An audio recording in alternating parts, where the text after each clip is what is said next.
Since 1984. I've been pastoring in Port Norris for 20 years, and I am a 26-year educator in the Christian school system and pastoring in Volling for about 8 years, and my daughter was the president of the outgoing graduating class of Volling. So I have a very invested stake in the city of Millville. But what I want to talk about is, I am so excited. Pick out this pink sheet because I want to move quickly, expeditiously. If you'll take this sheet out, I want to talk to you about what we need to do as far as education. We met with the prosecutor. We came together with 3 plans of attack.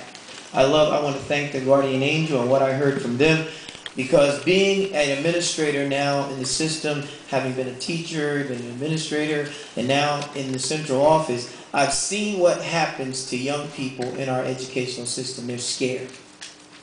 They're scared and they want a part. They want to take a part. I thank God for the program we heard in Millville, because you guys have done the work, and you need to be chairing this instead of me, because you're already doing what we need to do. But if you'll look, we want to do several things when it comes to education. Some young people came up last time we were here, and they said, we want help. We want to make a difference. Bullying is on the rise. I don't know if you saw in the paper where they have young people in witness protection programs because they're scared to tell on other young people. They know where the guns are. They know where the trouble is. And you think those kids in the gentleman's club are not going to get harassed and harangued and left? They need our support so that they can continue with those morals and those ethics that they have. Because we don't have kids out there trying to be gentlemen. But I'm also glad I heard several things. I even heard it from the guardian angels. I heard it from the mayor. I heard it from Pastor Ennis. This is a synergistic movement. This is a movement. I heard Kim talk about it. This is a movement where we have to allow the kids to speak up also. All kids aren't bad kids.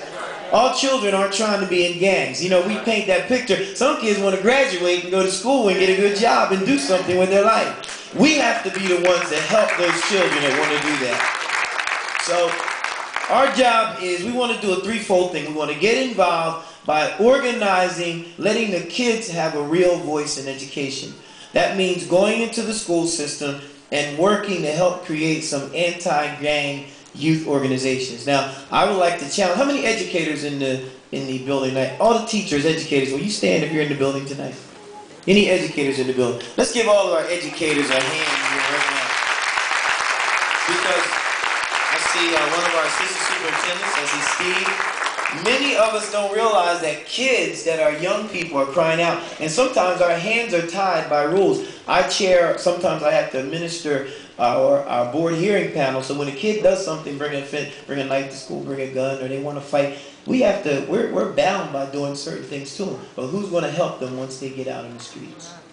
Here's what we need you to do. Pastor Ennis said, we need you to get involved by becoming a part of our schools and becoming a part of what those kids are trying to organize. We want our young people to have a real voice, and that takes helping to organize, working with our schools, helping to organize some activities in the school. Number one, I would like to see this gentleman's club be in every school in Millville. That would be a big start right there. So what it takes is, you're paying the taxes. Let's have some meetings with the school officials. We're going to have a separate chair for education to get our kids in the programs where they can feel safe. Secondly, we got to make sure that the kids' voice is heard, because again, kids have a no-stitch rule, because who's going to tell on somebody that can shoot them after school? I mean, it's easy for you to say, these kids don't want to tell. You wouldn't tell either if you were going to get beat up. So the reality is, we got to make the kids feel safe enough to tell what's going on with other children so that they can feel safe to be who they are. It's almost, you know, kids now have a rule, you know, you got to be, it's almost corny to be educated. You can't walk around and carrying your book bag and acting like you're smart, because then somebody's going to pick on you. And so what we have to do, if we get together, Pastor Ennis said they don't have parents. We need to come together to be those parents. Go to those school meetings, go inside the school, make our presence known, and help organize. So the attack is, let's let the children have a voice and organize. Those student-created organizations, let them speak, and we'll be the ones to help support them. Working with our teachers and guidance counselors and principals, because here's what happens. A lot of times I sit there, you call a caretaker, they don't want to come to the school. That's right. Now you got this kid stuck out. What does he do? He starts getting suspended. Once he gets a record, he gets out in the streets. And once they spend time in the streets, it's nothing but a big cycle. So part of our plan is also, I talked to the prosecutor about we need to strengthen our juvenile justice. I guess I would say we need to strengthen what kind of punishment these kids get for these crimes. That's right. You heard a gentleman stand up and say that they go right to the detention center, they come out, that's like a badge when they come back to school that I made it through the detention center. Some kids need to have something stronger. We're talking about trying to organize to take some kids up to the trauma center in the Cooper Hospital. Let them see a real gunshot wound. Let them see somebody crippled from, let them see what real murder looks like, what death looks like. I had a young boy in 2nd grade tell me, I want to get shot like 50. 8 years old. And I looked at him, in case y'all don't know that, 50 Cent is a big rapper, everybody got that? Yeah. He said, I want to get shot like 50. And I said, what's the matter with you? You get shot, you can die. He said, 50 didn't die. Do you know these kids are being brainwashed?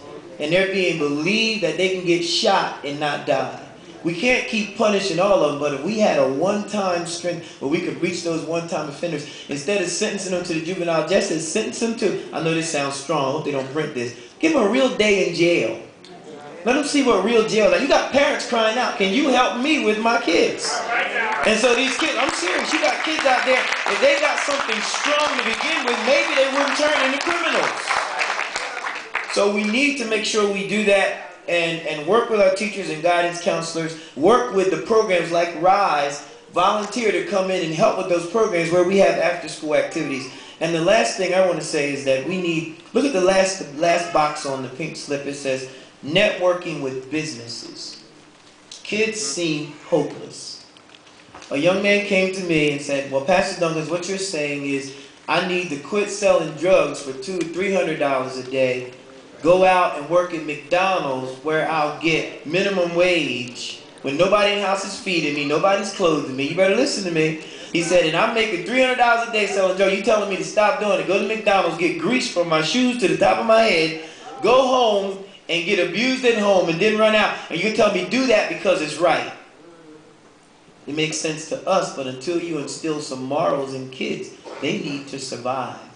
So what we need to do is call all of our business people together who will sit down and put on some farm, who will put on some job expos so we can show these kids how they can get involved in getting a good work ethic and getting some jobs. How many people in here own a business or have some access to employment? Stand up. I want to see who you are. Stand up. And you're willing to work with us to get some of these kids off the street. Let's give these people a hand. See, this is where it takes. It takes being able to say that these kids have a job.